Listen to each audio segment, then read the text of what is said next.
It's Sunday, and that means, well, it normally means I have an MMA card to break down. In this case, I do. Because we had UFC Kattar versus Allen last night. Actually was a pretty good card. I think it over-delivered. The main event was a bit of a buzzkill. Not anyone's fault. Injury stoppages happen and are a little anticlimactic, but like before that, we got a pretty good fight between Tim Means and Max Griffin. We got a really cool submission for Trayshawn Gore. We got a good fight between Justin Kobe and Khalil Roundtree, which was expected. We got a pretty exciting fight between Chase Hooper and Steve Garcia, albeit very, very one-sided. And we got a reasonably solid fight from Joshua Weems and Christian Rodriguez for what it was, which was a fight that Weems took on a week's notice, didn't make weight, probably wasn't fully prepared. Hopefully the UFC will do him a solid and give him another fight. Although, as I said in my predictions, I'm not sure that he's ready for the UFC. But give him that second fight. Let him show what he's got. Let him have his moment, I guess, in a nutshell. We also had Jake Paul beating Anderson Silva. I'm not going to talk about that because I didn't watch it. Just because I have no interest in the Jake Paul boxing experiment. It doesn't matter who he beats as long as he's fighting non-boxers. And that includes MMA fighters, like it or not. Like Tyron Woodley, not a bad boxer by MMA standards. Anderson Silva, actually a pretty good boxer by MMA standards. But they're both washed. They're both in the 40s. This is not interesting. This is not a proper boxing thing, and it's just kind of a sideshow, which, if you enjoy, please go ahead. But it's not for me. Also had a pretty cool finish in Bellator, but I'm not going to talk about that a lot. And we have a reduction in the UFC's roster with Krzysztof Jotko departing the company, which is a little bit surprising. And Askar Askarov departing the company after his botched weight cut, citing health issues. He was asking if the UFC would let him go because the fight that he missed weight for against Brandon Royval was the last fight of his contract, and he asked that to be honored. And apparently they've allowed that, and he's free agent now, but this could be a Zabit Magomed Sharapov moment where somebody's got some kind of illness going on. Which, by the way, to everyone who was like saying, screw Askar Askarov when he missed weight, there you go. There probably was a good reason. Let's talk about the fight card. Calvin Kattar versus Arnold Allen. I gave the first fight to the first round to Arnold Allen. Thought he had a little bit more volume. And obviously, when the knee blew out, we had a possibly fight-ending sequence with the guillotine choke for Arnold Allen with some top game control. And then they come out for the second round. Kattar eats a leg kick, and it's done. It's done. The leg is done. Should this fight have gone to the second round, I guess, is the big question. I tend to go with yes. Just because from a referee standpoint and a doctor standpoint, I'm not sure that you could have waved that fight off in good conscience, in consistency with other rulings in the UFC and in MMA as a whole. And that consistency is important. It is possible that the leg was not super compromised, although very unlikely. And he was able to bounce on it. He was able to put his weight on it. Basically, Kattar did an excellent snow job of the leg is actually fine. So I don't blame anyone for this fight going into the second round. Aside from, I guess, Kattar, who probably knew that his leg was screwed up. And one would hope that his corner had ideas on the matter. But it was ended quickly with a kick to the leg. And we're going to talk about this later because I think there is absolutely a fight that should have been ended on an injury. Long before it was. What's next for Arnold Allen? He asked for an interim title shot. He asked for Volkanovski. These are not unrealistic expectations, but they are not what he is going to get. He's probably going to get something like a fight with Josh Emmett as a kind of like the interim title. I tend to think is probably going to be either Yair Rodriguez, versus Josh Emmett or Yair Rodriguez versus Max Holloway. Those are the people that the UFC is interested in pushing. Well, to be clear, they're interested in pushing Yair and Max. They're not interested in pushing Josh Emmett. It's just that Emmett has kind of that positional relevance, but they can do away with that by saying, okay, you're fighting Arnold Allen and then book Max Holloway and Yair Rodriguez for an interim title after that happens. So that's my guess. And obviously with Kattar, with a fight that ended like this, I have no idea. It depends on the seriousness of the injury, what the division looks like when he comes back. He'll still be at the top of it, pretty near to it. He's an exciting fighter who still hasn't convincingly lost to anyone except for essentially Max Holloway in his UFC run. Because if we look at his record here, it's an injury loss to Arnold Allen, a super close loss to Josh Emmett, the victory over Giga Chikadze, the victory over Dan Ige, the victory over Jeremy Stevens, the loss to Magomed Sharapov, which was actually fairly close anyways, the victory over Ricardo Lamas, the victory over Chris Fishgold, and a loss to Renato Moicano, which was clear, but is against a guy who is now fighting at 155. So, he'll still be fine towards the top. That being said, 34 years old, featherweight, that kind of injury, we'll have to see. I'm just saying that when he comes back, he'll be in the same position. Whether he's the same fighter, that's a different situation. Tim Means versus Max Griffin was our first example of really garbage judging. And it's really bad when even the fighter who you scored the fight for, Tim Means, basically looks at it like, nah, man, I didn't win that fight. I agreed with either of the cards that gave the fight to Max Griffin, I think are perfectly fine. I scored at 30-27 myself, but if you gave Tim Means the third round, I'm not against it. I don't think that the third round was a good round for him, given that I thought he needed to win, but the first two rounds clearly went to Griffin. And Judge Eric Colon gave the second round to Means. That's a hard no. That's a hard no, my man, because don't get me wrong, I was scoring Means the second round. He did an excellent job of making adaptations to the fight. Started landing good things, started finding his initiations, his ability to force Griffin onto some of his counters, unlike in the first round, where Means was really having to walk into Griffin's counters. But he got knocked down with 30 seconds to go. Griffin finished on top. Now, to be clear, the top position was useless, but you get knocked down in a damage emphasis sport, you have to really win that round otherwise to take it. I'm not saying it's impossible, but it's very, very, very unlikely that you're going to get that kind of round. What were the numbers out of curiosity? Yeah, he outlanded him 20-13 in significant strikes and 48-14 in overall strikes. That being said, again, getting knocked down, just kind of a big... They didn't give it a knockdown, which is weird. I've never understood the UFC stats as scoring of knockdowns, to be honest, because that was a knockdown, and it changed the flow. It stole the round. So I don't really understand how that could not be the case. And then the third round's a toss-up where I thought Means went with a takedown deal. Max got top position. Means scrambled out of it. Got to the top. Probably did slightly better on the ground. But 50-50 round. If that's the best round you've got, you've lost the fight. And for next opponents, Max Griffin versus Jake Matthews, if that fight has not happened yet, I think would be a super fun fight. And if you do Tim Means versus the loser of Muslim Salikov and Andre Fiallo, I would be super happy. I think particularly a fight with Fiallo would be really entertaining.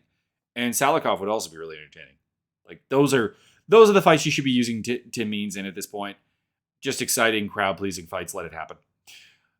Waldo Cortez Acosta versus Jared Vanderhaar. I scored this fight for Waldo Cortez Acosta 3-0. I don't really think that there's a way to score any of these rounds for Jared Vanderraa. If we look at the stats, he was outlanded in every round, 22-13, 25-24, and 26-22. If you want to give that second round to Vanderraa, I have no problems. Super close fight, 4 significant strikes, 1 total strike difference.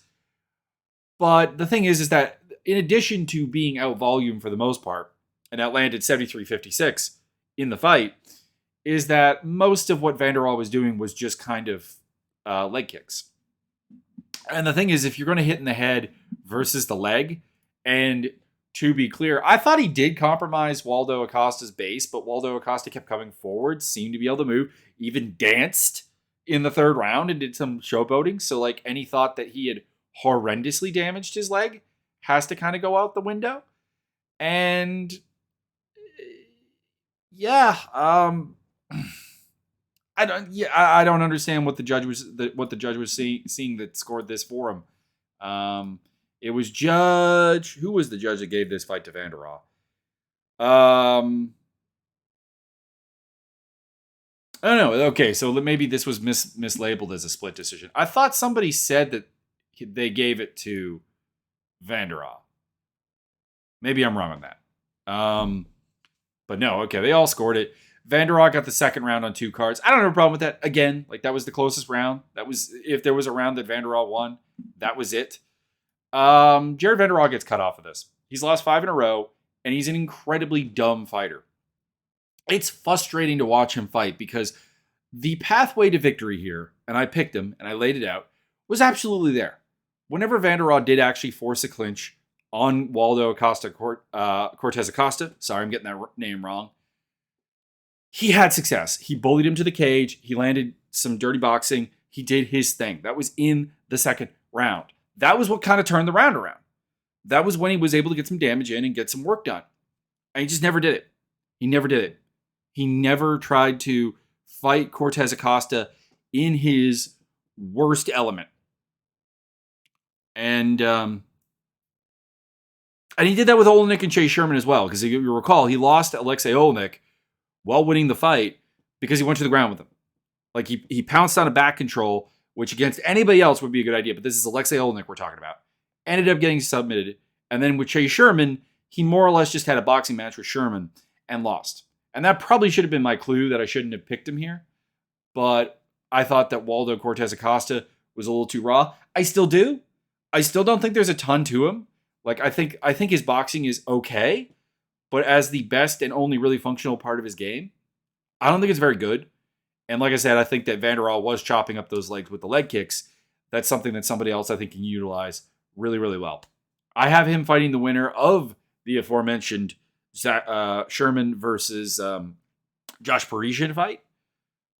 That I think would be fun. I think it's the type of fight that he can win, albeit one that I'll probably pick against him in. But it's one that he could possibly win. And if the UFC's interested in trying to make something out of him, and they definitely are, because they had Michael Bisping and Dom Cruz talking about the 95 mile an hour, 94 mile an hour fastball that he could throw for like a really long time, ignoring the fact that this probably points to the fact that there is a very big reason why he's not playing baseball right now. Because if you have the velocity, and it was revealed that he had at least 1 fight in a locker room, I have actually found documentation that suggests that there's probably 3 fights in a locker room. There's probably some kind of anger issue in Waldo, which, hey, MMA may be the greatest outlet for that. So we'll see. But I don't know. I don't really think we're going to see me talking about this guy as a particularly great thing in the future. He went out there. He had a reasonably close fight with a guy who probably shouldn't be in the UFC. Probably is getting cut. I don't know how much faith that inspires. Trishan Gore versus Josh Fremd. Round 1 went a lot like I thought it would go. Like, Gore obviously has that power game. He had that instant takedown. He had a big slam. But he did very, very little with it. Like, Fremd was able to out-scramble him, put some volume on him, and just kind of lead the way and do his thing and probably win the round through a nice jumping knee at the end. Gore showed a great jab. He has a very good, very quick, powerful jab. But there is nothing that comes after it. There is no combination. And he doesn't throw it a lot. It's not like it's constantly out there. Second round, Frem shoots in for a takedown, gets locked into the most like twister guillotine you've ever seen, where like seriously that guy's probably gonna be feeling it in his spine for the next little bit. And Gore has monstrous grip and got the submission. It's great. It's a great first win. But at 4-2, and as a guy who's still trying to discover how he's going to win fights, Tresean Gore should not be in the UFC. Still don't know. Still don't get. I don't know what you do with him. He won, so you can't cut him. I don't think so. Because he's, an Ultimate Fighter project, and you want that show to have some value. But he's just not ready. He has the physicality that, like, he can pull off a win like this. Don't get me wrong. Like, he could do exactly this to the next guy they put him in there with. And he goes out there and he just shows the athletic. Because he did it. I mean, the takedown, the slam, the guillotine, the jab. Like, there are ingredients there that can lead to victory. But there's not a lot of process there. There's a lot of gonna lose decision because people are going to be worried about your power. They're going to stay away from it. But you don't have enough like actual offense to win the fights. And for Josh Fremd, he's 0-2 in the UFC. I thought maybe he can fight Joseph Holmes, who fought on this card and lost, and we're going to talk about later. Or maybe you go with the loser of like Cody Brundage versus Rodolfo Vieira, which I tend to think is going to be Cody Brundage. Spoiler. Because Vieira versus Fremd would not remotely be a fight that I think anyone should be all that interested in. Dustin Jacoby versus Khalil Roundtree. This was the judging controversy of the night. There are some people who have taken the side of the judges who scored this for Roundtree. And essentially, their argument is that Roundtree hit way harder than Jacoby. And that has some merit to it. I want to be clear on that because obviously Roundtree loads up on everything. Whereas Jacoby is a touch and feel jab, jab, jab, jab, jab, like double, triple. I think at one point he had a quadruple jab. Whereas Roundtree is throwing with mean, bad intentions. Here's my problem with the cards. If you want to give rounds 2 and 3 to Roundtree, I can get behind that. Because the gap in strikes landed was relatively low there. We're talking 40 to 36 and 47 to 30. Although ironically, the first round was actually close in the third round in that regard. But in the third round, there was some legitimate damage being done by Roundtree, and he was pretty high output. It was the highest output round for either guy. They landed a combined 77 strikes. Previous to that, the combined total was 76. And 57. So that was the highest output Roundtree had. If you want to give him, I did actually score the third round for Roundtree. I thought he landed just a little bit more quality, even though Jacoby still landed more volume. But Judge Ben Cartledge, Judge Chris Flores, gave rounds 1 and 3 to Roundtree, which I think is a complete failure. Because if there was a round that Jacoby won, it was the first one. It was the biggest gap in statistical it was the biggest volume gap, and it was the round in which Roundtree did no visible damage. He didn't cut Jacoby up, he didn't stumble him, he didn't knock him backwards, he didn't knock him down. He didn't draw blood. So this is the thing, is that if you're a big damage guy, and that's entirely, the judging criteria is damage based, and I have no doubt that Roundtree strikes count for more than one of Jacoby's, you still need some sign of it. And in the first round, there wasn't that. The second round, there was blood drawn by Roundtree. You could consider that the damage edge. And in the third round, you could look at the fact that at various points, he was able to push Jacoby back with his right-hand power strikes. I would have no problem with that card. I still would disagree with it, but I would have no problem with it. And the reason is, in a nutshell, is that in rounds 1 and 2, I don't think Roundtree landed terribly clean. There was a big windup. There was a big oomph to the punch, but there was partial blocks rolled off by Jacoby. Jacoby did a good job of defending them. And that's the thing, is that if the key to convincing a judge that you won is just to throw hard, I'm not really sure we're going to like the product at the end. It's going to really heavily favor raw strikers who just throw their body into stuff like Roundtree did. I'm not sure that's what we want, but that might be what you want. Roman Dolidze versus Phil Haas. This was actually a really good showing for Dolidze. Apparently he had visa issues coming into this and had to do some training in Georgia with like kind of an ad hoc team. I thought that might be a good sign for Haas because I picked him.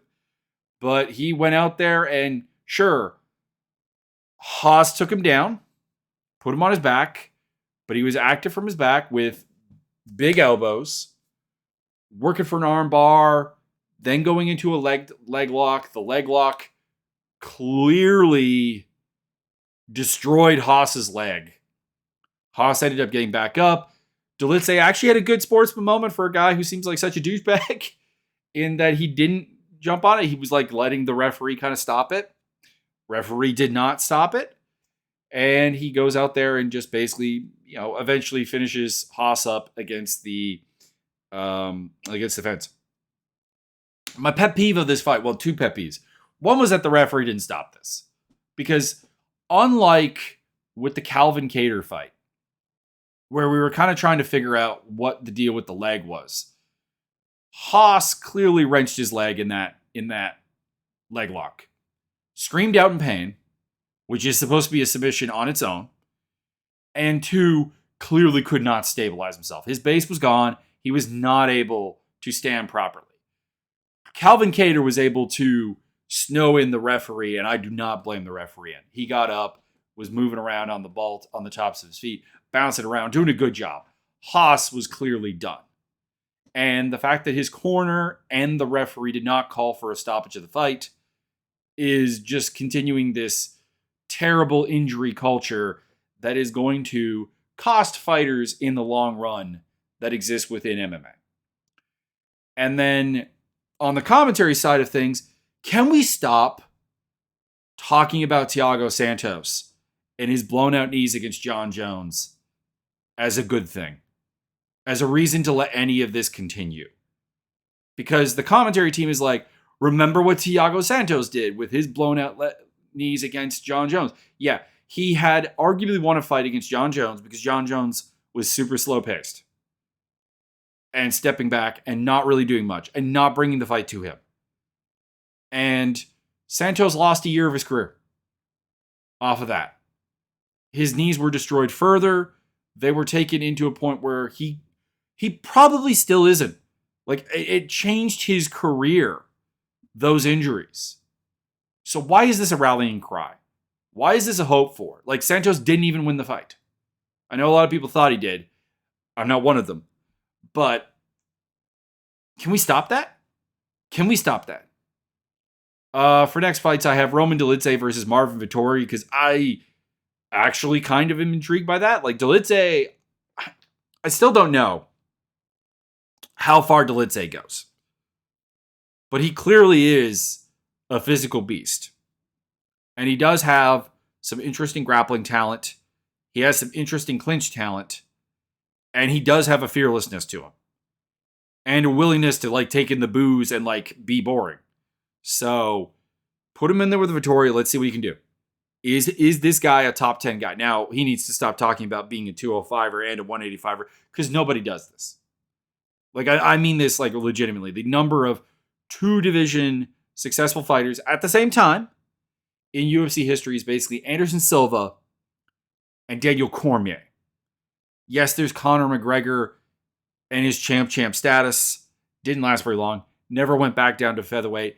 Barely fought at lightweight, actually. Honestly. So I'm not really even sure if that's a success story. And then Amanda Nunes, it's like, okay, you got 135, 145. This also goes for like Holly Holm, Jermaine Durandamine. That really isn't a 145. Like 145 is just 135ers that don't want to make weight, particularly. And the UFC's made that clear by making Chelsea Chandler make 135 to get a contract and refusing to book Aspen Ladd at 145 and parting ways with her instead of making that happen. Like, it's not a division. Andrei Arlovsky versus Marco Sogerio de Lima was very wrong on this one. I thought Arlovsky could survive the early going, get to the point where de Lima does gas out. Didn't happen. Got dropped early. Seemed to recover okay. Seemed to be okay, and then ended up getting tapped out. So, yeah, no. Lima showed up, did his thing. Probably gets the winner of like Chris Daukaus and Jairzinho Rosenstruck. I think that'd be a good fight. I think that's a fun idea. And for Arlovsky, I don't know. I'd like to see retirement.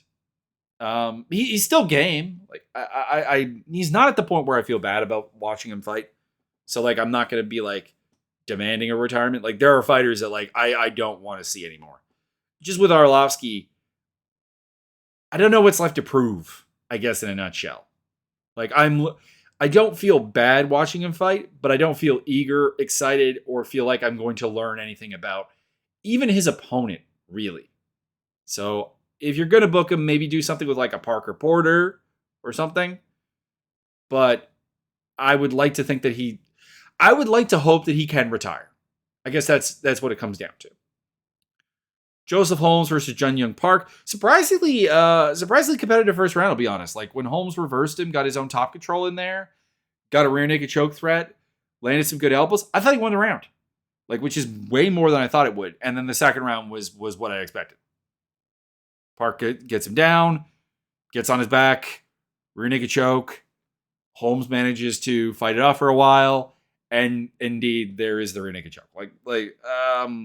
I thought this would go to a decision just because Park is sometimes a little bit too happy to just kind of have a back and forth fight. I just thought he would win it that way, but the second round saw him put his mark on it, get the job done. And I want to see him against the winner of Petrosky and Wellington Turman. I think that would be really good. I think that's a fun fight. Two super fun grapplers.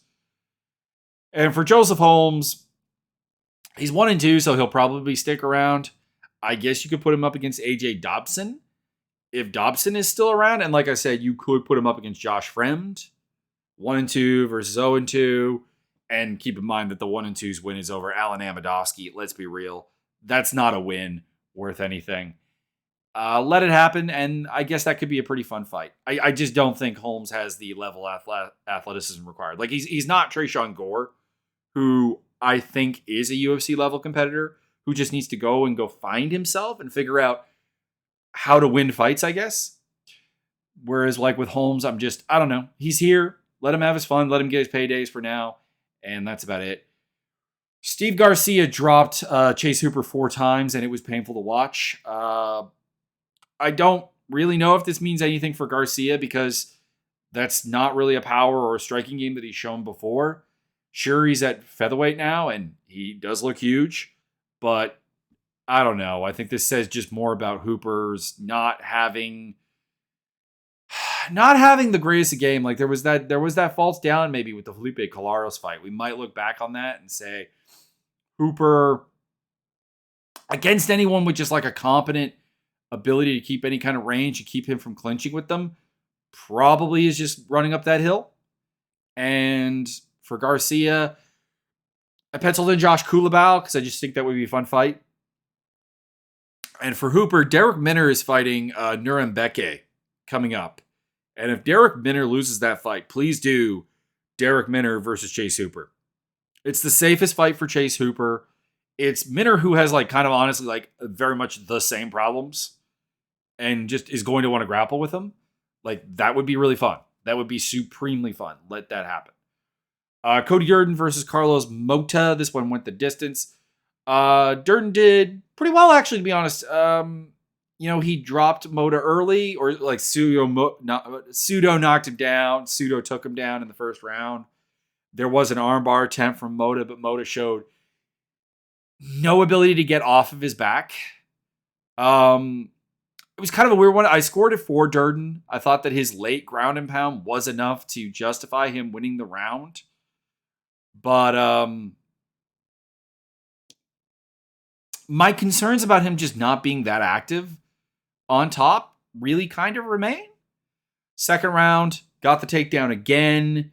Moda again went for an armbar, but again was unable to get back up, was held on his back for the entire round basically. And then in the third round, we finally got some differences here as Carlos Moda started throwing some body shots to intercept the takedown attempts, fended off the takedown. Moda went for a leg lock when it eventually did go down. There was some back control for Durden. And then Moda eventually got off his back finally and stood up and landed some hammer fists from like a super weird ass position. And we got like 50-50 guard. I thought this was probably the round that Moda won because I don't think Durden did any damage, even though he was in charge for most of the round. But like essentially Durden won the control battle rounds 1, 2, and 3. But in round 3, Moda was able to actually do some damage. So I gave that one to him. But Durden overall, I had it winning 29-28. What were the official scores for that one? I don't remember off the top of my head. So one judge went 30-27 for Durden. That was Adelaide Bird. I don't even think that's necessarily wrong. Cartledge and Weeks gave the third round to Moda, so I agree with them. But yeah, it wasn't the fight I wanted it to be, and I'm still not really excited for Cody Durden.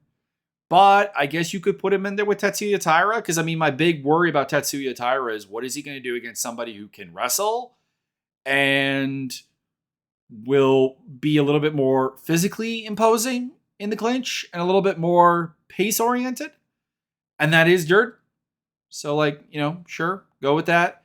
And for Moda, I've got the loser of Carlos Candelario and Jake Hadley, particularly if it's Candelario. I think that's going to be a fun ass fight. Joshua Weems, Christian Rodriguez. So apparently Christian Rodriguez has moved over to fight ready with Henry Cejudo instead of Roufusport. That's probably a good move. I've never been the biggest believer in Roufusport. Like, they have good talent and it's a place to go. So you tend to have reasonably good athletes coming out of there. But I've never really been overly impressed with what they do. Like, there's the Sergio Pettis approach, and then there's the Anthony Pettis approach. I think there are just like tremendous flaws with both of them that don't suit a lot of fighters. Anyways, though, Rodriguez immediately got taken down by Means, so that was cool. Pardon me, why do I think he got taken down? My notes say he immediately took the front foot. And he's backing Weems up against the cage, and he's slowly taking him apart. There was about 2 minutes in where like Weems decided to just go fuck it and flurry. And, that was kind of impressive. Then there was a takedown by Weems, so there you go. But Rodriguez got back up. Weems ended up like just straight up pulling guard. And the commentary was like, this was kind of like a takedown from Rodriguez. No, this was a guard pull, like hard on guard pull. And in the end, we ended up with a Darce choke for Christian Rodriguez. Cool fight, fun fight between two guys who may or may not be ready for the UFC. I still think Weems probably isn't. There maybe is a hope that Christian Rodriguez is. I got Rodriguez against Mana Martinez as a possible fight. And for Weems, he missed weight. To be clear, I don't fault him for that. He took this fight on extremely short notice. This should have just been a catch weight fight. I don't know why the UFC bothers to book these late notice fights at weight classes that are just not going to be made. It was just, I guess, like free 30% per spine, I guess. For Weems, I assume Simon Oliveira is still around. And if so, that's a fight with like danger for Weems, but one that Weems will also probably have some advantages in. So maybe make that fight. I do think he's a fun action fighter. I just think that he's not really quite ready for similar reasons to like Tresean Gore that we talked about, but also different reasons. In short, I think he needs to get to a better camp, but often I would like to see people end up at better camps. So that's not necessarily a new thing. So that was UFC Kattar versus Arnold Allen. It was a bad card on paper. It did over deliver, which is cool. That being said, let's not use this card as like an example of like, it's the bad ones that are always good, because the answer is no. The bad ones are often quite unimpressive. It just so happened this one was at least pretty fun and scrappy.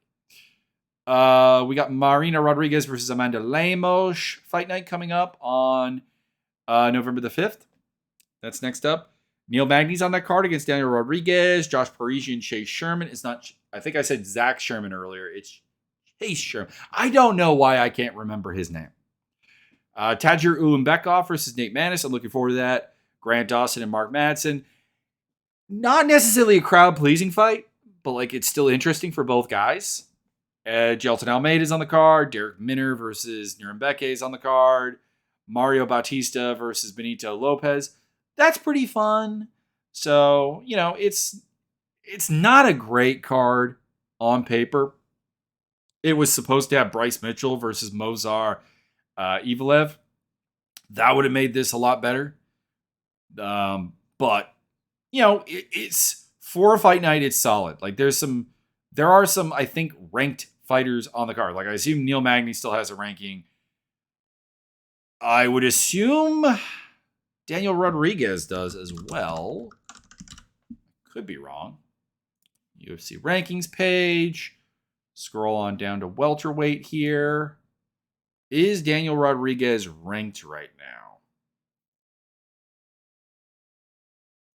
Yeah, they're 13th and 14th. So I mean, by that virtue, it's pretty much already a better fight on paper than this card we had here, which outside of the main event only had one ranked fighter. That was Dustin Jacoby.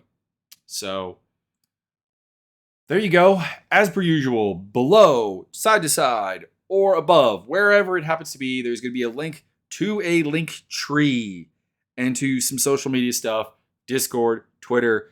Check that out.